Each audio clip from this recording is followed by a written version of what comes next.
Hi, and welcome back to Ask Your Pastors. I'm Donnie Barry, one of the pastors at Christian Fellowship, here with Kaylyn Briscoe. And Kaylyn, we are in the middle of a series on Ask Your Pastors where we have been asking different ones of our pastors, our staff, to share their stories, stories of faith, stories of Jesus at work in our lives as a way of just recalling them to mind ourselves, sharing them with others, seeing the work of God in our lives. So you're the latest star on Ask Your Pastors. Welcome. Oh, well, thanks for having me. Kaylyn, why don't you share a little bit about what you do at Christian Fellowship and how long have you been part of the Christian Fellowship community?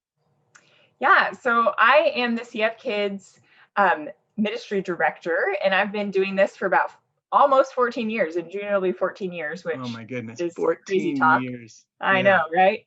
And that means I've been attending Christian Fellowship for about 16 years this summer. So it seems hard to believe that time goes that fast. So Yeah, 14 years. You are a veteran in ministry at this point. my gosh, is that what that means? so, um, so, so I want to hear. So we're gonna go back to way before that 14 years, and I want to hear a little bit about your journey of faith from the time that you were young, and maybe just walk. We'll just walk through today some of the significant things God has done in your life to bring you to where you are today in your relationship with Jesus. So let's go back really early. Where did you grow up? And what was your early journey of faith like? Did you grow up in church in a Christian family? How did you kind of begin in a relationship with Jesus?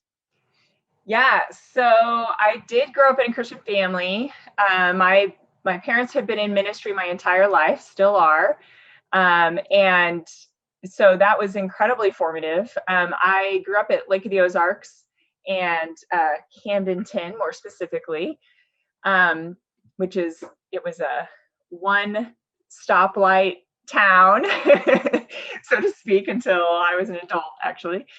Um, but knowing God was a major part of growing up. And I have lots of fond memories of being in church and worshiping God, whether it be in the church or at home. I just remember always having a song, in my mind or in my heart, or hearing it from my mom. She was a songbird, my dad likes to say. Um, so So for yeah, so you, that's a big it, it, part. it it was really natural for you.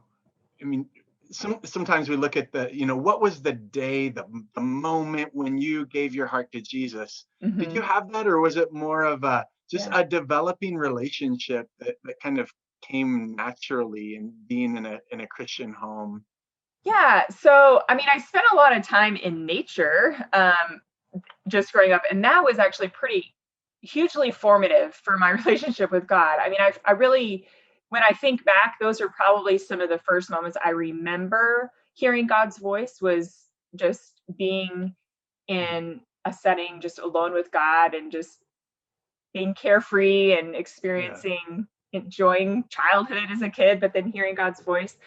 There were a couple moments when I do recall um, uh, accepting Christ. So I went to a Baptist Christian school, and so there was like an altar call every single week. So that like huge conviction of, I don't know, do I know Jesus?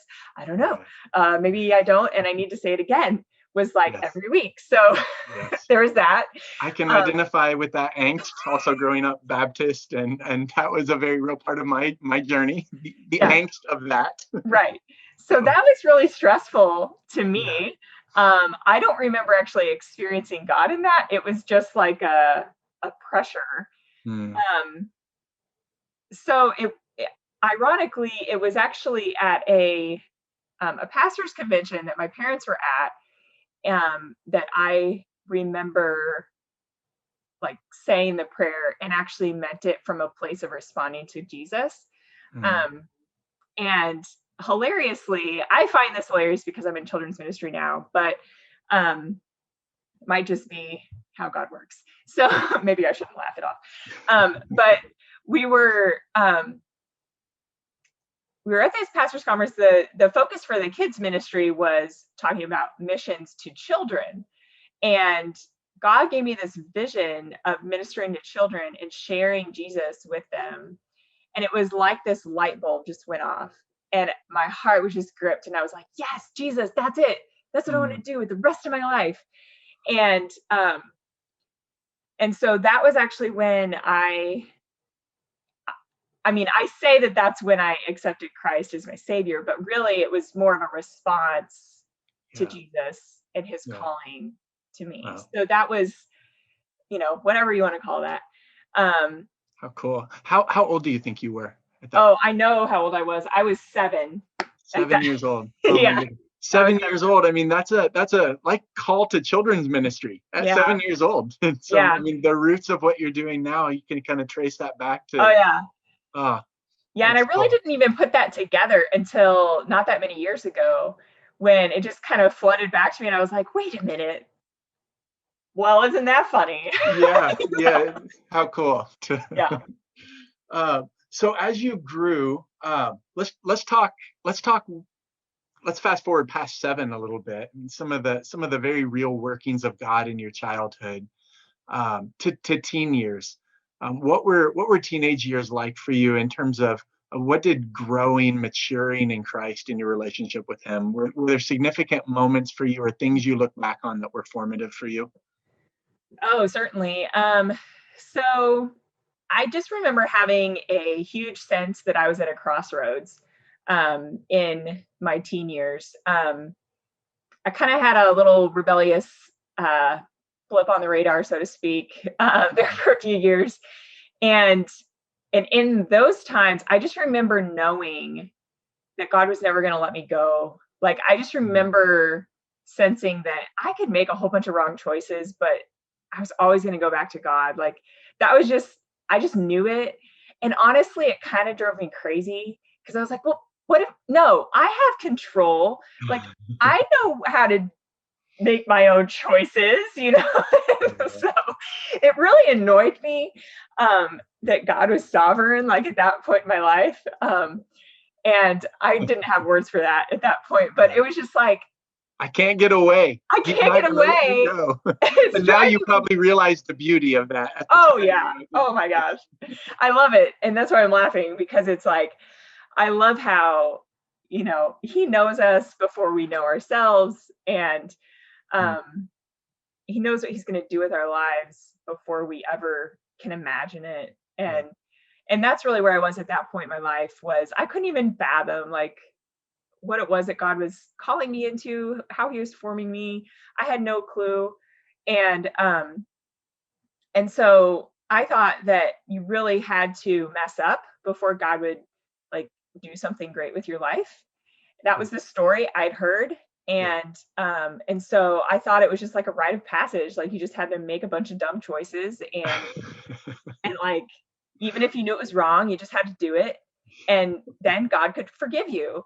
And just, like, for all those that are actually thinking that, that's not the case. Like, if you know the right choice, you can still choose the right choice and avoid a whole lot of guilt and shame and all those things. That's good wisdom. I'm glad that you get to pass that on to children. Yeah. You don't have to make a wreck of your life for God to use you. Yes. He will. He is good. He will redeem, but you don't have to go that route. Yeah, you don't have to willingly choose to make dumb choices. Yes. So once I came to that point, ironically, I was actually at a youth conference with some friends, and I was the one who actually didn't want to go, because I knew what it was like for God to draw you and for you to, like, put a stiff arm out. And I did not like that feeling. And so it was just like, okay, well, I'm not doing that. I just know, and I'm not doing that. And so I remember verbally telling them, because they wanted to go up for an altar call. And I was like, look, y'all, okay, I know this is a super great moment and all, but I am not going up there and telling God that I'm all living my life for him. And then we get home and I'm doing the dumb stuff we were just doing 2 days ago. So if I'm going up there, it's going to be forever. And Yeah. they're like, yeah, we are too. Yeah. And I was like, no, you're not. Okay, let's go. So sure enough, like we get down to the altar and we're praying and crying and snotting, and then we get home and they're off doing their dumb things, and I'm like, and here I am again, all by myself. You stuck it out. I stuck it out. Stuck it out. Yeah. So that sense of being kind of on your own. I mean, Mhm. I think of the line, "Though none go with me, still I will follow." Is that something that you felt at different points in your life that Oh you? yeah. Yeah, that was I really, for a lot of years I thought that that's what the Christian life meant in totality. I thought that it was about me individually making an individual decision for Christ. And although there's some truth to that, that's not the whole of it. And I really feel like that's what God had to form in me later, and moving me into different spheres in life. And um, so, yeah. How did that? I want to hear your journey from kind of I'm on my own here. I'm going to follow Jesus, but that means I'm going to be alone on my own to being part of a body and recognizing dependence and having really. I've watched you in ministry. You really have a passion for developing teams and drawing people in, not just to release volunteers to go and do things, but to say, let's do something together. Where did that come from, and how did that develop in you? Yeah. Well, I think that's a good question. I think I'm still kind of figuring that out. But I think a lot of it is just I know what it feels like to do it alone. I'm actually kind of good at it, unfortunately. And so it means that it's actually a struggle for me to not do things by myself. And my family can tell you this, all of them. And so, but that's been something that has been very, um, it's been a place of growth for me, because I feel like as soon as God called me into being here at Christian Fellowship, one of the first things I had to do was ask somebody for help. And talk about humbling for a really independent person who thinks it's all about them, like to have to pick up the phone and call somebody and to hear them say no, and then know that actually you can't do it all by yourself. Right. Is like um, enough to make you go crazy. So Yeah. after I went crazy, I I feel like God has has brought me to a place of seeing the beauty in how He has um, designed the body of Christ to be a community, to Mm. be a family, and for us to be a part of it. And um, and I love being able to help other people get it and see that it doesn't rest on them to accomplish the work of God. It is it is the role of the church, and the church is through all the ages. Like Yeah. so all that pressure that that you that we tend to put on ourselves, Yeah. it is a lot. It is a big weight, but it's for all of us to share together, which makes it not as awful to carry. Yeah. And of course, Christ is the one bearing the brunt Yeah. of the full load. And so when we get to that point, then it just gets to be fun, Yeah. where we're able to just do it together and run together. And Good. there's hope in that. Right. There's something that we have to give away when we're Mm. in it together.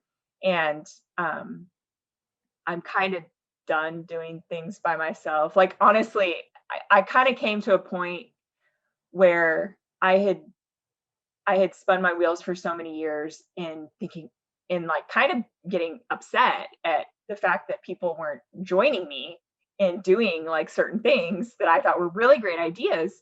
And I was like, wait, so is it me that has a problem? Yes, it was me that had a problem, and I needed to change and understand that it really wasn't about any idea that I had.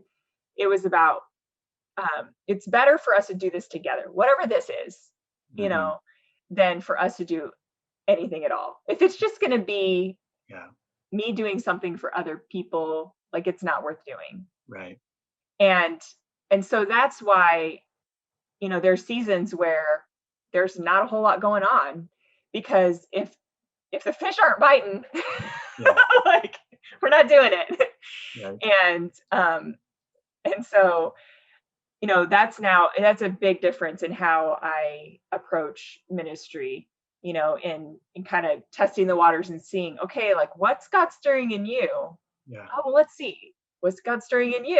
Yeah. Oh, interesting. Yeah. Hey, have you guys ever talked about that together? And oh, God gave me this. Let's lean into that a little bit more and figure out, like, what does God have for us in this? And then the dreams start to come, and then we can go at something together. Yeah. Um, That's really good. so that is a place where we begin to feel a sense of belonging and have a sense that we're actually a part of the family, as opposed to just someone who's been invited to the table. Right. And I think so often in our Western Christian settings, we really think it's wonderful when we get invited to the table, but we have no ownership. We have no sense of, hey, I made that dish, like I made that and I brought it, and I love seeing that you enjoy that, and thinking of how we did that together, like in the kitchen, like, and there's we've disregarded some really important elements of family and community that God has richly blessed his church with. And so That's good. Well, I love that passion in you that God has developed and that you bring into the ministry that he's given you. Let me ask you this. Are there truths, are there scriptures, particular things that have been really significant to you that you kind of go back to, or that have really shaped your relationship with Jesus? Yeah, definitely. So one that comes to mind is Psalm 116:2, and it goes like this. It says, "Because he has inclined his ear to me, I will call on him all my life." And I just love that imagery of God, in a sense, making himself small enough, to lean in, to um, hear the voice of just one of his many creations. And the fact that he cares, to do that, um, that he takes the time. I know he's got all the time in the world, and time isn't a thing for him, but for me it is. And so it means a lot to me, that just having that picture that he's always inclining his ear to me. It's not like he just does it every once in a while, but that he's always ready to hear my little voice. And I love that picture. It makes me feel like the feeling when you're on a mountaintop, like you're so small, like in this grand creation. And so, that's one. And then Isaiah 40:8, "The grass withers and the flowers fade, but the word of the Lord stands forever." I just I love nature. If you haven't picked that up by now, that's where I encounter God probably the most. And so, so just that idea of just these beautiful flowers, that God has designed and created, and they come up. We get to marvel at them for a few moments, maybe not ever. Actually, there's so many, that we just never even see. Right. Then they die and they're gone. But are they really? No, they're not. They're in the soil. They continue, to be a part of the creation. And yet the word of the Lord, it remains forever. It doesn't die. There's no death that comes to truth. And I love dreaming about being in heaven and thinking of um, how someday we'll get to stand around and marvel that God is still fulfilling his word and get to see it, from a different perspective. And um, yeah, so I love that his Yeah. word is eternal and Yeah. shapes us, not the other way around. Yeah. So yeah. Man. Cool. Well, Kaylyn, thank you for joining us, for sharing some of your story, your journey. What great things God has done, is doing, is going to continue to do in you. So I'm glad to get to hear about it and share it with the millions and millions of listeners who Oh tune in yeah. to Ask Your Pastors. Yeah. And so if you're one of those million, thank you for joining us today. Thank you, Kaylyn, for being part of it. Yeah. Thanks for having me. It's been fun to chat. Yeah, so we look forward to seeing all of you, million or so, out there on our next Ask Your Pastors, as we hear stories from, I don't know who will be next, but you'll find out. So hope you have a great week. God bless you.